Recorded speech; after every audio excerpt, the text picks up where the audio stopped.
You know, deep in the ocean's Twilight Zone, where the pressure is crushing and sunlight is just a memory, that's where legends are born. We hear all these tales of sea serpents, of monsters from a time long past. But what if one of those legends was actually real? Today we're diving deep to look at a creature that really blurs that line between myth and biology.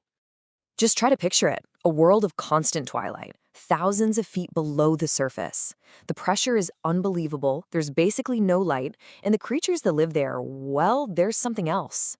It's in this abyss, this alien world right here on our own planet, that all those stories of sea monsters get their start. And honestly, when you see this animal, you totally get why. Its long, slithering body doesn't scream shark, does it? So it's really no surprise that the first people to see this thing immediately thought of the sea serpents from old sailor stories. All right, so let's do it. Let's peel back those layers of myth. We're going to dig into this so-called monster and find the real science behind the legend. Okay, meet the frilled shark, or if you want to get scientific, Chlamydoselachus anguineus. Now, it's got this nickname, living fossil, because, look at it. It seems like it swam right out of the prehistoric past, supposedly unchanged for 80 million years. But, as we're about to find out, that's a title that's definitely worth a closer look. To really get a handle on this creature, we have to start with its body, its anatomy. And the very first thing you notice is its shape. It's so unique that it kind of challenges your whole idea of what a shark is even supposed to look like. Every single feature you see here is just perfectly designed for the deep sea. That long, eel-like body, it's not just for show, it lets it move like a snake in tight spots on the ocean floor. Its dark skin is the perfect camouflage in the pitch black. And check out that single dorsal fin, way, way back on its body. That's not the look of a surface hunter, like a great white. Nope. This is a body built for ambush in the abyss. So why call it the frilled shark? Well, it all comes down to this really wild feature.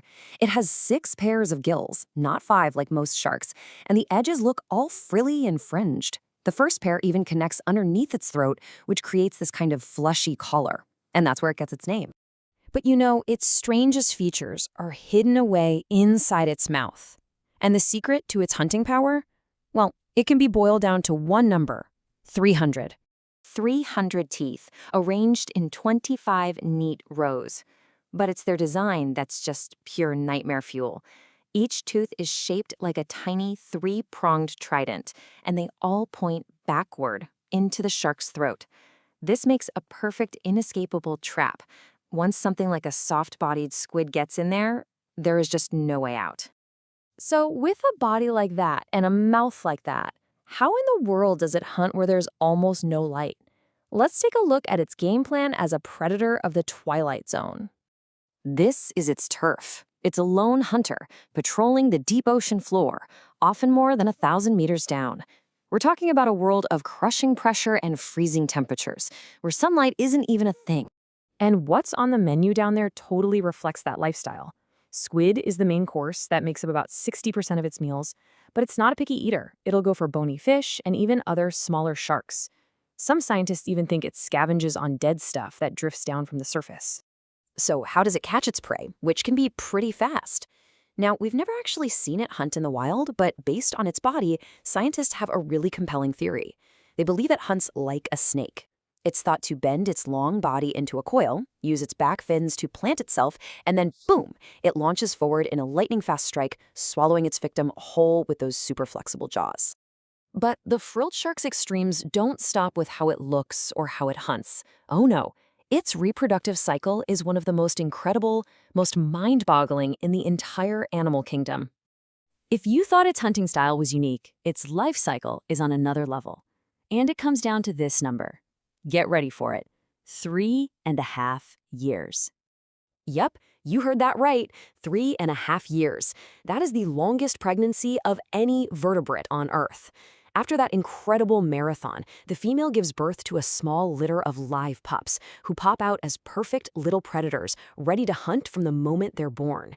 This incredibly slow way of reproducing is key to its survival, but it's also its biggest weakness. So we've seen its ancient looks. We know it has an ancient lineage. But this is where our story takes a really fascinating twist.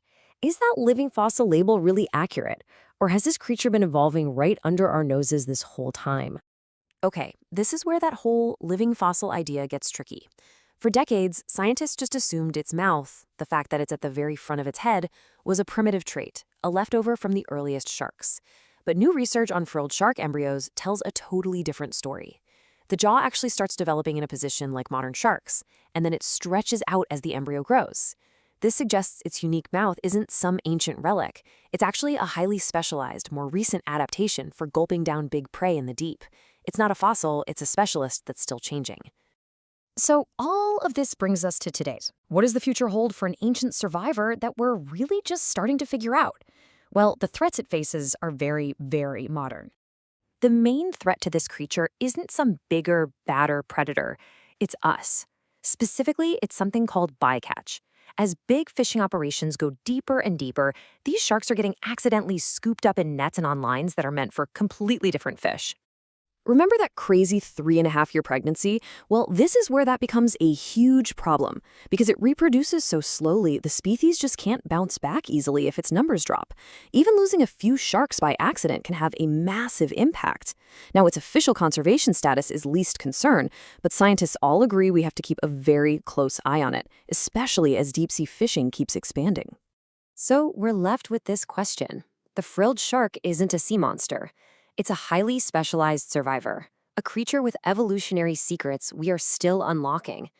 It's a powerful reminder of just how much of our own planet's deep oceans are still a complete mystery. And it makes you wonder, what other incredible things are down there? And what do we risk losing before we even get a chance to know they exist?